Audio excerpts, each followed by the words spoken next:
बात करें सीधा पहले इकाई की, तो ये जो इकाई 1 है इस पर जो अंक आवंटित है टोटल, जी हाँ, इस पर जो कुल मार्क्स, जो टोटल मार्क्स इस पर आवंटित किए गए हैं वो है 13 अंक, यानी कि 13 अंकों का भाई यहां मिलेगा। ये जो है हिंदी भाषा शिक्षण के उद्देश्य और कक्षा की प्रतिक्रिया, इस पूरे इकाई का नाम है, जिसमें से आपको 1 मार्क्स के 3 एमसीक्यू आते हैं, फिर 2 मार्क्स का 1 क्वेश्चन, 3 मार्क्स का 1 क्वेश्चन, 5 मार्क्स का 1 क्वेश्चन, यानी इस प्रकार के आपके 3 थ्योरी के क्वेश्चन आते हैं, 2 मार्क्स, 3 मार्क्स, 5 मार्क्स और 3 एमसीक्यूज। तो ये हो गया आपका 13 अंकों का। चलिए आगे बढ़ते बिना किसी देरी के और बात करते सभी महत्वपूर्ण प्रश्नोत्तरों की। तो इसमें सबसे पहला यहां पर आप जो प्रश्न देख पा रहे होंगे, प्रश्न है कि हिंदी भाषा शिक्षण के 2 सामान्य उद्देश्य बतलाइए, या फिर हिंदी भाषा शिक्षण के क्या उद्देश्य हो सकते हैं, ऐसा सवाल आपसे पूछेगा। तो पहले प्रश्न का कुछ इस प्रकार से उत्तर दीजिए। डायरेक्टली आपको सवाल का उत्तर नहीं लिखना है, पहले आपको इस प्रकार का आप देखेंगे तो एक लाइन की थ्योरी लिखी हुई है, देखिए, हिंदी भाषा शिक्षण के उद्देश्य निम्न प्रकार के हैं, या हिंदी भाषा शिक्षण के उद्देश्य जो है, महत्वपूर्ण उद्देश्य जो है निम्नलिखित दिए गए हैं, ऐसा कुछ भी थोड़ा सा लिखिए आप, ठीक है। नंबर 1 देखिए, यहां पर हिंदी भाषा शिक्षण क्यों सिखाते हैं, इसका उद्देश्य क्या है। तो किसी भी भाषा को सिखाने का, अब ये थ्योरी आप छोड़ो, अपने मन से याद रखना एक बात हमेशा कि किसी भी भाषा को सिखाने का उद्देश्य यही होता है कि आप उस भाषा को अच्छे से लिख सके, पढ़ सके, बोल सके, समझ सके, ठीक है। यानी उस भाषा के सभी कौशल, पढ़ना, बोलना, सुनना, उस लैंग्वेज को पूरा एकदम आपको महारत हासिल हो जाए। दूसरा कि आप अपने विचारों का आदान प्रदान उस भाषा में कर सके, सामने वाले के विचारों को भी समझ सके उस भाषा में, इसलिए भाषा सिखाते हैं। तो किसी भी भाषा शिक्षण के 2 उद्देश्य ये तो होते ही होते हैं, तो आप ये तो जरूर लिखना कभी भी कोई भाषा है तो। खैर हम बात कर लेते हैं कि अगर छात्र को ये भाषा सिखाई जाती है तो छात्र जो है आसानी से इसको शुद्ध रूप में, सरल रूप में, स्पष्ट रूप में, प्रभावशाली रूप में अपने विचारों और भाव को व्यक्त कर सके। जैसा मैंने बताया, अपने विचारों का आदान प्रदान करना आना चाहिए भाषा में, इसलिए। दूसरा, छात्र दूसरे के विचारों को अर्थ ग्रहण कर सके, सामने वाले की बातें भी समझ में आनी चाहिए। अगर कोई हिंदी बोल रहा है तो समझ में तो आना चाहिए, इसलिए हिंदी सिखाते हैं। हम सामने वाले को हिंदी में बोल सकें, इसके लिए भी हिंदी सिखाते हैं। तो ये हिंदी भाषा शिक्षण के 2 उद्देश्य हो गए। तीसरा कि छात्र शुद्ध उच्चारण एवं प्रवाहपूर्ण बोल सके, धारा प्रवाह बोल सके, यानी कि पढ़ सके, बोल सके, यानी कि बिना रुके, बिना अटके, एकदम फ्लुएंटली, यानी एकदम धारा प्रवाह बोल सके इसी भाषा को। अभी हिंदी पूछा तो हिंदी भाषा की बात कर रहे हैं हम, ठीक है। ये हो गया प्रश्न। बढ़ते हैं अगले प्रश्न की ओर। अगला क्वेश्चन देखिए, भाषा शिक्षण के मूल कौशल कौन से। भाषा शिक्षण के 3 मूल कौशल यहां पर रहेंगे भाई, ये देखो, ठीक है। ऐसे तो 4 होते हैं टोटल, पर 3 सबसे पे कमांड बननी चाहिए। तो पहला सबसे यहां पर जो भाषा, देखो, भाषा शिक्षण के मूल्य कौशल कौन से हैं, तो पहला कौशल हो जाएगा भाई हमारा सुनना। सुनना सबसे इंपॉर्टेंट होता है, ठीक है। दूसरा कौशल क्या हो जाएगा भाई, दूसरा कौशल हो जाएगा हमारा बोलना, बोलना भी बहुत महत्वपूर्ण होता है। तीसरा कौशल क्या हो जाएगा भाई, तीसरा हमारा हो जाएगा पढ़ना, और चौथा हमारा क्या हो जाएगा, लिखना। जी हाँ, तो ये 4 प्रकार के भाषा के जो है कौशल आपको आना ही चाहिए, ठीक है। इन 4 प्रकार के कौशल आपको आना चाहिए, यानी किसी भी भाषा की 4 स्किल्स पे कमांड होनी चाहिए। पहला सुनना, दूसरा बोलना, तीसरा पढ़ना, चौथा लिखना। इन 4, ये 4 के 4 क्या है, किसी भाषा के मूल कौशल है। ये हिंदी भाषा के भी मूल कौशल है, ठीक है। ये ध्यान रखिएगा, यानी अगर कोई भाषा सीख रहे हो तो ये 4 चीज तो आपको उस भाषा में आना चाहिए। अगला सवाल देखिए, महत्वपूर्ण सवाल है और प्रीवियस ईयर क्वेश्चन भी है, यानी 2023 में आया भी था ये सवाल। जी हाँ, 2023 में सवाल को पूछा भी गया था। तो सवाल क्या है, शिक्षण जो प्रक्रिया है वो कैसी प्रक्रिया है, यानी जो पढ़ाई है, पढ़ाई लिखाई जो होती है, सिखाना जो होता है, टीचिंग जो होती है, वो किस प्रकार की प्रोसेस है, किस प्रकार की प्रक्रिया है, ठीक है। तो शिक्षण की प्रक्रिया की बात करें तो भाई शिक्षा के क्षेत्र में शिक्षण सबसे प्रमुख है, और शिक्षण ऐसी प्रक्रिया है जो दोनों तरफ से चलती है। मैं कुछ भी पढ़ाते जाऊं लेकिन आप उसको सुन नहीं रहे, उस पर ध्यान नहीं दे रहे, तो शिक्षण हो ही नहीं सकता, ये ध्यान रखेंगे, ठीक है। तो शिक्षण एक ऐसी प्रक्रिया है जिसमें दोनों तरफ से क्या चाहिए, सहयोग चाहिए होता है, ठीक। इसमें दिया भी गया कि भाई शिक्षा जो है सबसे महत्वपूर्ण प्रमुख है। शिक्षण क्षेत्र में शिक्षा देना जो है, या शिक्षा के क्षेत्र में पढ़ाना, शिक्षा देना, शिक्षण करना। देखो, शिक्षण करना मतलब टीचिंग, और शिक्षा मतलब एजुकेशन। तो एजुकेशन सिस्टम में, एजुकेशन फील्ड में पढ़ना ज्यादा इंपॉर्टेंट है, पढ़ाना ज्यादा इंपॉर्टेंट है। पढ़ाना, क्योंकि पढ़ाएंगे तभी तो पढ़ पाएंगे ना लोग, और तो ये सबसे इंपॉर्टेंट है, ध्यान रखिएगा। तो शिक्षा के क्षेत्र में शिक्षण सबसे प्रमुख है, सबसे महत्वपूर्ण है, ये लिख सकते। दूसरा कि शिक्षण जो है एक कैसी प्रक्रिया है, सामाजिक प्रक्रिया। जी हाँ, शिक्षा जो होती है, शिक्षण जो है, टीचिंग जो है सामाजिक प्रक्रिया है। क्यों? क्योंकि हम समाज में रहकर ही पढ़ाते हैं, शिक्षण करते हैं। अब मैं किसी पहाड़ में जाकर अकेले बस जाऊं, किसको पढ़ाऊंगा, कोई रहेगा ही नहीं, तो तो बात यही है कि शिक्षण सामाजिक प्रक्रिया है, ये समाज में चलने वाली प्रक्रिया है। तीसरा कि भाई शिक्षण जो है, ये जो शब्द निकला है शिक्षण, ये शिक्षा शब्द से ही बना है, इसका अर्थ ही होता है शिक्षा प्रदान करना। शिक्षण शब्द का अर्थ ही होता है शिक्षा प्रदान करना, इसलिए शिक्षण बहुत महत्वपूर्ण है, क्योंकि शिक्षा प्रदान करेंगे तभी सभी लोग शिक्षित होंगे। ठीक है, इस प्रकार की चीजें। और लिख सकते हो कि शिक्षण से ही मानव व्यवहार में परिवर्तन आता है। जो शिक्षा शिक्षण के द्वारा दी जाती है, शिक्षक के द्वारा दी जाती है, उससे व्यक्ति का विकास होता है, सामाजिक, मानसिक, नैतिक हर प्रकार का विकास होता है। ये सारे पॉइंट्स आप लिख सकते हो उसमें। क्लियर? चलिए आगे बढ़ेंगे। नेक्स्ट अगला देखिए, भाषा क्या है। यहां पर प्रश्न पूछा गया है व्हाट इज लैंग्वेज, है ना, भाषा क्या है, भाषा किसे कहते हैं। तो इसको छोड़ दो, ये थ्योरी पूरी छोड़ दो, इसकी बाद में बात करें, इसको मत देखो। अपने दिमाग से उत्तर कैसे लिखोगे अगर भाषा आया तो, प्रश्न आया कि भाषा क्या है तो आप कैसे लिखोगे। तो अपने दिमाग से अगर आपको लिखना है कि भाषा क्या है, तो भाई भाषा एक माध्यम है जिससे हम अपने विचारों को दूसरों को व्यक्त करते हैं और दूसरे के विचारों को ग्रहण करते हैं, समझते हैं। ये एक पूरी परिभाषा आप खुद से लिख सकते हो। भाषा जो है यह मनुष्य द्वारा निर्माण की गई है। भाषा जो है एक माध्यम है अपने विचारों, भावनाओं, इच्छाओं को व्यक्त करने का और दूसरों की भावनाओं, विचारों और इच्छाओं को जानने का, सुनने का, समझने का। यही क्या है, भाषा है। इतना तो आपको आना चाहिए ना। तो वही बात है फिर, भाषा जो है मानव ने इसका निर्माण किया है। भाषा से हम मनुष्य के साथ जुड़ सकते हैं। भाषा एक सामाजिक प्रक्रिया है। समाज में भाषा का प्रचलन होता है। प्रत्येक समाज में भाषा के माध्यम से ही सामाजिक क्रियाकलाप होते हैं। शिक्षण, एजुकेशन, पढ़ाई लिखाई भी भाषा के माध्यम से ही पॉसिबल है, वगैरह वगैरह। व्यक्ति के सर्वांगीण विकास के लिए भाषा की आवश्यकता पड़ती है। तो ये इतना सब भाषा के बारे में पूरा लिख देना जरूरी नहीं कि जो किताब में है मैं बता रहा हूं ये लिखो। आप अपने दिमाग का भी थोड़ा इस्तेमाल करो, अपना सेल्फ नॉलेज भी लगाओ। क्लियर? आगे बढ़ेंगे। नेक्स्ट अगला, भाषा की प्रकृति लिखिए। ये महत्वपूर्ण है भाई, इसको आप आईएमपी मान लो, इंपॉर्टेंट मान लो भाई। भाषा की प्रकृति क्या होती है, इसको थोड़ा रटना पड़ेगा आपको या समझना पड़ेगा। इसको आप अपने मन से बिल्कुल नहीं लिख पाएंगे, इसको थोड़ा ध्यान दीजिए। ठीक है, तो भाषा की प्रकृति निम्न है, हेडिंग लगाया। पहली बात, भाषा कैसी है भाई, सामाजिक वस्तु है, समाज में रहने वाली, समाज में बोली जाने वाली भाषा है। ठीक है। दूसरा, भाषा सर्वव्यापक है, यानी ऐसा कोई भी देश नहीं होगा जहां पर भाषा ना बोली जाती हो। भाई कोई और भाषा होगी, इंग्लिश, हिंदी, मराठी, कोई भी भाषा हो सकती है, इटालियन, जर्मन, फ्रेंच, कोई भी भाषा हो सकती है, लेकिन भाषा तो होगी। किसी भी देश में चले जाओ, भले ही आपकी जैसी भाषा ना हो, लेकिन उनकी खुद की भाषा तो होगी। तो भाषा सर्वव्यापक है, यानी सभी जगह पर पाई जाने वाली है। ठीक है। तीसरा, भाषा अर्जित वस्तु है, अर्जन अनुकरण द्वारा, यानी भाषा अर्जित वस्तु मतलब अर्जित उसको बोलते हैं जिसको आपने जीता हो, जिसको आपने हासिल किया हो। तो भाषा कोई बचपन से, जन्म से सीख के नहीं आता, भाषा समाज में रह के सीखते हैं। ठीक है, दूसरों को फॉलो करके, दूसरों को अनुकरण करके सीखते हैं। तो भाषा एक अर्जित वस्तु है जिसको अनुकरण द्वारा सीखा जाता है। ठीक है, आप और मैं जो भी भाषा बोल रहे हैं, किसी पहले शुरुआत में आपको और मुझे व्याकरण आता था क्या? नहीं। शुरुआत में कौन सा छोटा बच्चा व्याकरण पढ़ता है? शुरुआत में कौन सा बच्चा स्कूल में जाके एजुकेशन लिया रहता है? नहीं ना। तो लेकिन बच्चों ने फिर भी भाषा बोल तो लेता है ना। कैसे? माँ बाप को सुनता है, परिवार को सुनता है, आसपास के लोगों को सुनता है। ठीक है, तो भाषा अर्जित की जाती है। और अर्जित कैसे करते हैं? अनुकरण करके, सीख के, कॉपी करके, है ना। ये ध्यान रखेंगे। भाषा का प्रवाह अविच्छित है ना। भाषा को अपने मन से बोला जाता है। अपने मन में अगर कुछ विचार आ रहा है तो बोल दीजिए, ये भाषा अपरिचित है। यह मानव विचारों की वाहक और अभिव्यक्ति का माध्यम है, यानी इंसान के जो विचार है वो आप तक कैसे पहुंच रहे, मैं जो सोच रहा हूं, मेरे मन में जो आ रहा है, जो मैं बोल रहा हूं, वो आप तक कैसे पहुंच रहा है? हिंदी भाषा के माध्यम से। क्योंकि अगर आपको हिंदी नहीं समझती या फिर मुझे हिंदी बोलने नहीं आती तो हम दोनों एक दूसरे की बातों को सीख ही नहीं पाते, समझ नहीं पाते, मेरी बातें आप तक नहीं पहुंचती, है ना। तो भाषा जो है वह अभिव्यक्ति का साधन है। मैं अभिव्यक्ति मतलब होता है उसको व्यक्त करना, जाहिर करना। तो मैं अपने विचारों को जाहिर कर पा रहा हूं किसके माध्यम से? भाषा के माध्यम से। ये बातें ध्यान रखिएगा। और क्या, भाषा एक प्राकृतिक क्रिया है, प्रक्रिया है, नैसर्गिक प्रक्रिया है। भाषा को सहज रूप से अर्जित किया जा सकता है। भाषा सरल होती है। भाषा सामाजिक दृष्टि से अनिवार्य भी है। अब कोई बोलेगा ना, देखो अरे अरे ये तो 10 साल का हो गया, इसको भाषा ही बोलने नहीं आती, ऐसा नहीं हो सकता। भाषा तो बोलना सीखना पड़ता है भाई समाज में, यानी समाज का महत्वपूर्ण भाग है ना। प्रत्येक भाषा का एक ढांचा होता है, स्वतंत्र होता है। मतलब हर भाषा का अपना एक सिस्टम होता है, अपना एक व्याकरण होता है, उसके कुछ नियम कानून होते हैं। जैसे अंग्रेजी का इंग्लिश ग्रामर है, हिंदी का व्याकरण है, संस्कृत का व्याकरण है, मराठी का व्याकरण है, उर्दू का अपना खुद का व्याकरण है। यानी हर भाषा का अपना व्याकरण होता है, यानी कि व्याकरण मतलब नियम कानून। ठीक है, ये सब होते हैं। ठीक, भाषा बदलते रहती है, भाषा परिवर्तनशील है, भाषा प्रगतिशील है। ये सब क्वेश्चन आप छाप सकते हो। क्लियर?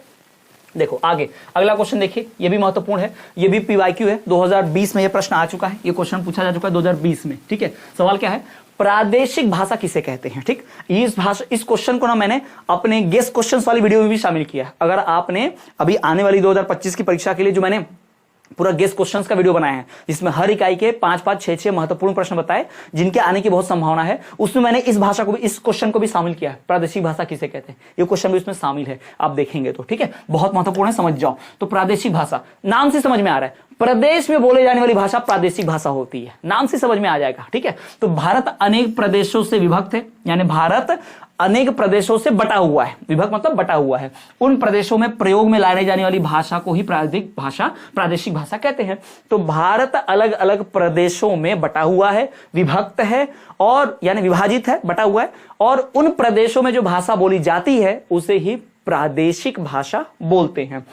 कोठारी आयोग जिन्होंने शिक्षा में सुझाव दिए थे, ठीक है, कोठारी आयोग द्वारा भी प्रत्येक प्रदेश को अपनी अपनी प्रादेशिक भाषाओं का शिक्षा का माध्यम बनाने की अनुशंसा की गई है। यानी जब शिक्षा का सिस्टम बन रहा था, एजुकेशन सिस्टम, कौन सी भाषा पढ़ानी चाहिए कौन सी नहीं, तो ये जो कोठारी आयोग बनाया गया था उसने भी कहा था, उसने भी सिफारिश की थी, तारीफ की थी, भाई हर राज्य को अपने राज्य की प्रादेशिक भाषा पढ़ानी चाहिए। जैसे महाराष्ट्र में आप देखोगे मराठी मीडियम, पंजाब में जाओगे पंजाबी मीडियम, गुजरात जाओगे गुजराती, ठीक है, तमिल, तेलुगु, कन्नड़, मलयालम, सब में अपने अपने मीडियम, अपने अपने प्रदेश की भाषा चलती है। ठीक है, हमारे मध्य प्रदेश में चलती है हिंदी, पूरा मध्य प्रदेश हिंदी में ही चलता है, और कुछ लोग उर्दू भी बोलते हैं, तो वो भाषा भी हमारे यहाँ उपलब्ध है। ठीक है, तो हर राज्य अपने प्रदेश की भाषा में भी परीक्षाएं लेता है, उसमें बच्चों को पढ़ाता लिखाता है, और प्रदेशी भाषा क्या होगी समझ में आ गया आपको। आगे बढ़ते हैं, नेक्स्ट अगला क्वेश्चन, हिंदी भाषा का साहित्यिक महत्व बताइए। साहित्यिक मतलब होता है साहित्य, लिटरेचर, यानी कि रचना। साहित्य मतलब जब इसमें आप किताब लिखते हो, इसमें कविता कहानी लिखते हो, तब उसे साहित्य कहा जाता है। ठीक है,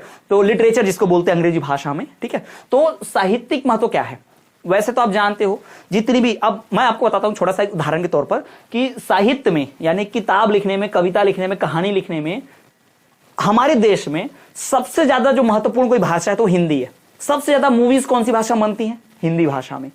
जो बढ़िया बढ़िया सबसे अच्छे अच्छे गाने भी लिखे गए होंगे कौन सी भाषा में, हिंदी भाषा में। वैसे लिखे तो सब भाषाओं में ही होंगे, पर आपको और मुझे हिंदी भाषा के ही गाने बड़े अच्छे लगते हैं। मैं इंग्लिश भी जानता हूं, इंग्लिश मीडियम पढ़ाता हूं, इवन ऑफलाइन कोचिंग में 12th क्लास तक मैं इंग्लिश मीडियम के स्टूडेंट्स को, सीबीएसई स्टेट बोर्ड के स्टूडेंट्स को पढ़ाता हूं। ठीक है, और मेरा मास्टर्स भी, एमए भी मैंने इंग्लिश में कर रखा है, पॉलिटिकल साइंस में कर रखा है, हिंदी में भी कर रखा है, तीनों में कर रखा है। तो मुझे भाषाओं पे कमांड है, लेकिन फिर भी मुझे इंग्लिश गाने अच्छे नहीं लगते, मुझे हिंदी गानों में ही फील आता है। I can understand English properly, but I am not comfortable in listening English songs. मुझे अंग्रेजी जो गाने होते हैं उसमें मजा ही नहीं आता, फील ही नहीं आता है, लेकिन हिंदी गाने सुन के भाई एकदम मजा आ जाता है। तो पता नहीं कैसे मुझे हिंदी किताबें, हिंदी कहानी की किताबें, हिंदी लिटरेचर पढ़ना, इसमें बड़ा मजा आता है मुझे, बहुत सारी। मेरे पास स्टडी टेबल आप देखोगे, मेरे स्टडी टेबल में, मेरे बुक शेल्फ में आपको कई सारी साहित्य किताबें, मुंशी प्रेमचंद्र की, महादेव वर्मा की, कई सारे, मन्नू भंडारी की ऐसे किताबें, सुभद्रा कुमारी चौहान की, रश्मि रथी और रामधारी सिंह की, ऐसे कई सारे बड़े बड़े लेखकों का पूरा संग्रह है। मुझे बड़ा अच्छा लगता है हिंदी पढ़ना।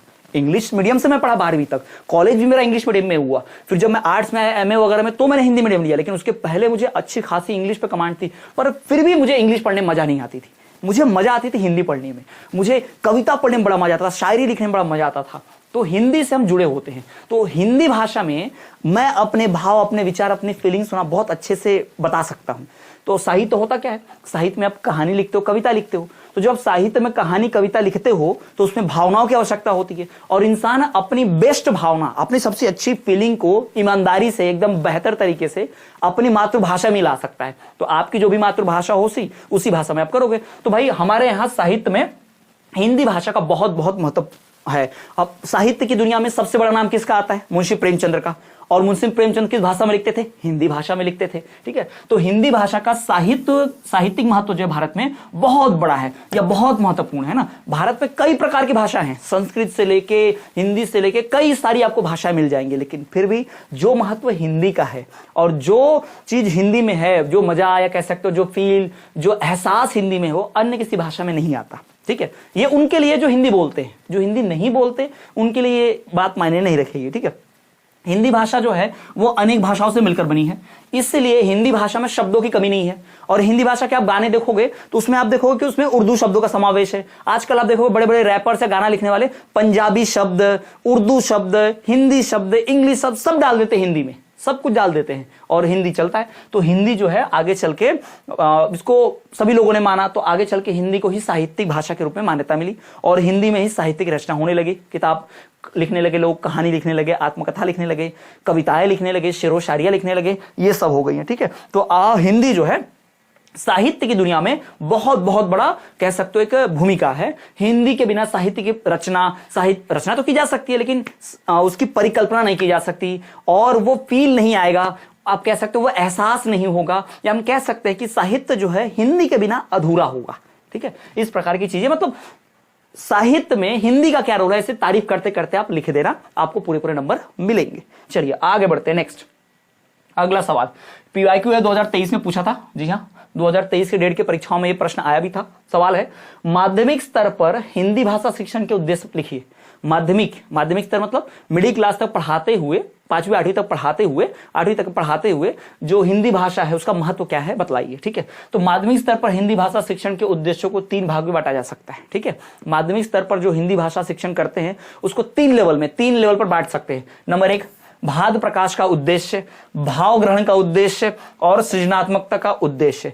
मतलब बच्चों को हिंदी भाषा में अपने भाव को व्यक्त करना आना चाहिए, हिंदी भाषा में व्यक्त भाव को समझना आना चाहिए, ये पहला इसका मकसद होगा। ठीक है, ये पहला मकसद होगा। दूसरा भाव ग्रहण, यानी किसी ने अगर भाव लिखे हैं, किसी ने कविता लिखी है एकदम बढ़िया से दुख भरी, तो उस कविता को पढ़कर ऐसा दुख महसूस भी होना चाहिए। ये कब होगा, जब आप भाषा को बहुत अच्छे से समझेंगे। और तीसरा उद्देश्य होगा सृजनात्मक, यानी आप खुद भी उस भाषा में अपने भावनाओं को बता सके। अगर आपको हिंदी अच्छे से आती है तो आप क्या कर सकते हो ना, हिंदी में कविता लिख सकते हो, हिंदी भाषा में अपने भाव को व्यक्त कर सकते हो। तो ये 3 चीजें बहुत जरूरी है, इन 3 स्तर पर बांटा गया है। जी हाँ, यानी कि माध्यमिक स्तर पर बच्चों को भाषा सिखाते वक्त इन 3 चीजों में एक्सपर्ट बनाना पड़ेगा। ठीक है, यही 3 चीजें हैं। कौन सी 3 चीजें? भाव का प्रकाशन करना, भाव को ग्रहण करना और सृजनात्मकता, यानी कि क्रिएटिविटी कह सकते हैं हम। ठीक है, ये 3 होनी चाहिए। क्लियर? चलिए आगे बढ़ेंगे। नेक्स्ट अगला सवाल, हिंदी भाषा के विकास के किस काल की खड़ी बोली का युग कहते हैं? हिंदी भाषा के विकास के किस काल को, हिंदी भाषा का जब विकास हो रहा था तो किस काल वाले विकास को, किस टाइम पीरियड के विकास को क्या कहा जाता है भाई? खड़ी बोली का युग कहा जाता है। यह भी 2023 का प्रश्न है, इंपॉर्टेंट है, आने वाली परीक्षा के लिए बहुत महत्वपूर्ण हो सकता है, इसको पढ़कर जरूर जाइएगा। प्रीवियस ईयर क्वेश्चन भी है ये और मोस्ट इंपॉर्टेंट भी है। तो हिंदी भाषा के विकास की दृष्टि से आधुनिक काल को, जो आधुनिक काल है उसे खड़ी बोली के विकास का काल माना जाता है। ठीक है, हिंदी भाषा का जब विकास हो रहा था तो आधुनिक काल में जो हिंदी भाषा का विकास हो रहा था उस काल को ही खड़ी बोली भाषा का विकास कहते हैं। ठीक है, खड़ी बोली का युग कहते हैं। खड़ी बोली शब्द का प्रयोग पहली बार फोर्ट विलियम कॉलेज की स्थापना के साथ हुआ। जब फोर्ट विलियम कॉलेज स्टैब्लिश्ड हुआ तो उस समय पहली बार जो खड़ी बोली शब्द है इसका इस्तेमाल हुआ। इसमें भी जो इसका क्रेडिट, जो श्रेय जाता है, खड़ी बोली शब्द भाषा, इस तरह के शब्द की खोज या पहली बार इस्तेमाल करने का जो क्रेडिट श्रेय जाता है वो जाता है इसका गिलक्राइस्ट को दिया जाता है। जी हाँ, विदेशी राइटर रहे हैं। ठीक है, और वैसे भी अंग्रेजों के जमाने के समय की बात है तो ये अधिकतर वही पढ़े लिखे लोग ज्यादा थे, तो गिलक्राइस्ट को दिया जाता है। अंग्रेजों ने अपने राज्य कार्य को सुचारू रूप से चलाने के लिए फोर्ट विलियम कॉलेज की हिंदुस्तान में विभाग में इनकी कह सकते हैं कि हिंदी को वैल्यू दी या हिंदी को उसको रखा गया, क्योंकि अंग्रेज चाहते थे कि वो लोग भी हिंदी सीखे और इंडियंस जो है हिंदुस्तानी वो भी अंग्रेजी सीखे और वो लोग भी हिंदी सीखे, ताकि दोनों एक दूसरे की भाषा सीख जाएंगे तो इंडिया पे कब्जा जमाने में, इंडिया पे राज करने में और आसानी होगी, इसलिए उन्होंने ऐसी व्यवस्था कर रखी थी। तो हिंदी को वहां पर पढ़ने पढ़ाने की व्यवस्था कर दी गई थी, खड़ी बोली भी उसमें शामिल की गई थी फोर्ट विलियम कॉलेज के समय जब अंग्रेजों ने इसकी स्थापना की थी। क्लियर? आगे बढ़ेंगे। नेक्स्ट, तो इकाई 1 हो गई, अब आ गए हैं इकाई 2 पर। इकाई 2 की अगर मैं ब्लूप्रिंट की बात करूं, इसके अंक योजना की बात करूं, तो इसका पाठ का नाम है हिंदी भाषा शिक्षण के कौशल, और इसके अगर मैं अंक विभाजन की ब्लूप्रिंट की बात करूं तो भाई 1 मार्क्स का यहां पर क्या आता है, मतलब 1 मार्क्स वाले 3 क्वेश्चन आते हैं, यानी 3 MCQ हो गए, फिर 2 मार्क्स का 1 क्वेश्चन, फिर भाई यहां पर 3 मार्क्स का 1 क्वेश्चन और 4 मार्क्स का 1 क्वेश्चन। पिछली इकाई में क्या था कि सब सेम था, बस 4 की जगह 5 मार्क्स का 1 क्वेश्चन था, तो 13 अंकों की इकाई हो गई थी। ये इकाई कितने की है? 12 अंकों की। क्लियर?